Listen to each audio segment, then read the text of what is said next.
मन में और भी कुछ प्रश्न ऐसे उठ रहे हैं कि गुरु की सेवा तन मन और धन तीनों चीजें से करना चाहिए, तो इसके बारे में थोड़ा विस्तृत जानकारी देंगे। देखो बेटा, गुरु एक संत प्रवृत्ति का होता है। आपको अब आपका प्रश्न है कि हमें गुरु की सेवा तन मन और धन से करना चाहिए, ऐसी आपकी इच्छा हो रही है। तो गुरु तो वैसे बाबा जी होता है। गुरु जी के पास जो धन होता है वो संपूर्ण जनमानस के पास बहुत कम होता है, और जो गुरु के पास जो धन होता है, आपके पास जो धन है वो भौतिक सुख, यही का सुख है बराबर। और जो इस गुरु के पास जो धन है वो इस लोक का भी साथी है और परलोक का भी साथी है। लेकिन जीवन जीना भी है, तो ये परमात्मा का शरीर है, ये हमारा शरीर नहीं है जो हम इसको मनमाना बोझते रहते हैं, बिना लगाम के कहीं भी ले जाते हैं इसको। ये परमात्मा का दिया हुआ शरीर है, और इस परमात्मा के दिए हुए शरीर को चलाने के लिए इसमें भोजन भी डालना पड़ता है।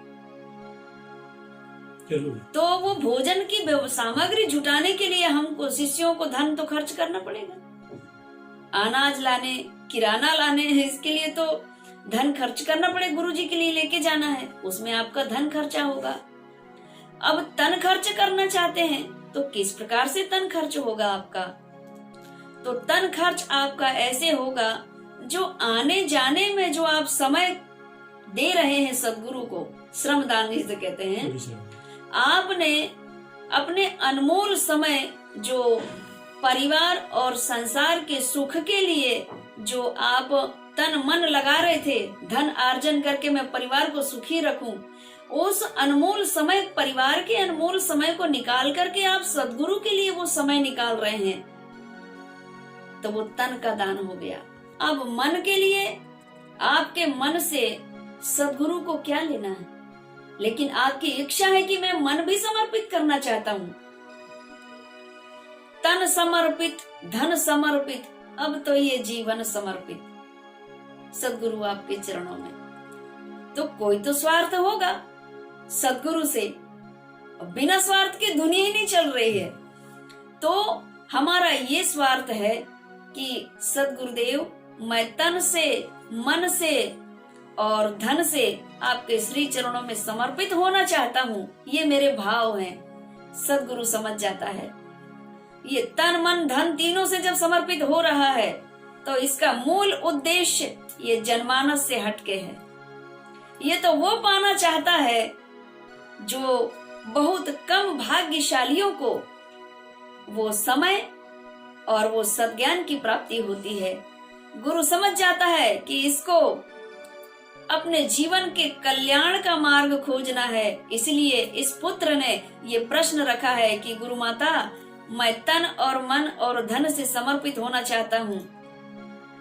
तो जस्ट गुरु माता वैसे ही उसको रिप्लाई थोड़ी दे देगी, वैसे कि बेटा तू समर्पित, हम भी समर्पित, लेकिन वैसा नहीं।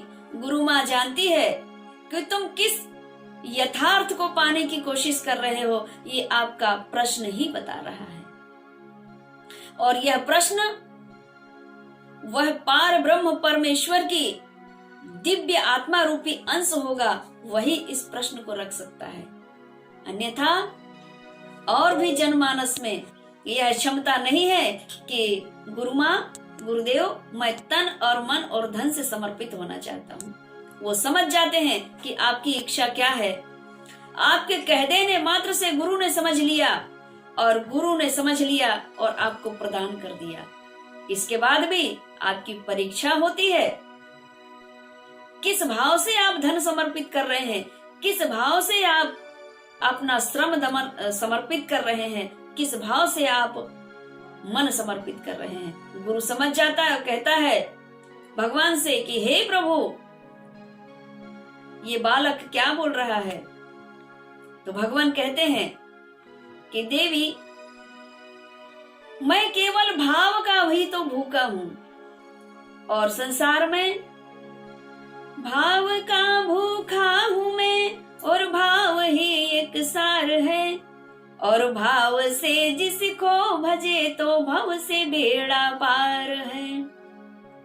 ये वही दिव्य आत्मा है जो हमारे साथ स्वर्ग लोक में विचरण कर रही थी।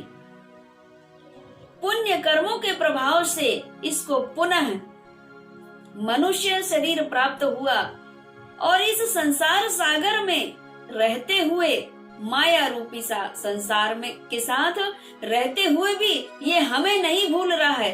भटकते भटकते कई संतों का सानिध्य प्राप्त किया, उसके बाद फिर ये आपका सानिध्य प्राप्त हो गया है। इसे पक्का पता हो गया है कि जिसको ईश्वर की प्राप्ति हो गई है, अब मुझे इनकी शरण में लग जाना चाहिए। और वो प्रश्न रखूं मैं कि तन समर्पित मन समर्पित अब तो यह जीवन समर्पित। हमने समझ गए कि आपको क्या चाहिए और वो प्राप्ति आपको होगी।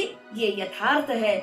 जो ईश्वर की शरण में जाता है तो ईश्वर उन्हें अपने हृदय से लगा लेते हैं, क्योंकि ईश्वर की संतान है वो। जब पिता और माता के हृदय से पुत्र लगता है, भक्त लगता है, तो माता पिता उसको भगा थोड़ी देते हैं, वो तो अपने हृदय से लगा लेते हैं, हृदय कमल से लगा लेते हैं। यही है भक्त और भगवान की व्याख्या। और आपका जो समर्पित भाव रहा है तो वह ईश्वर प्राप्ति का भाव है और वह ईश्वर प्राप्ति आपको शीघ्रता पूर्वक होगी। यही हमारा शुभ आशीर्वाद है। जय मां।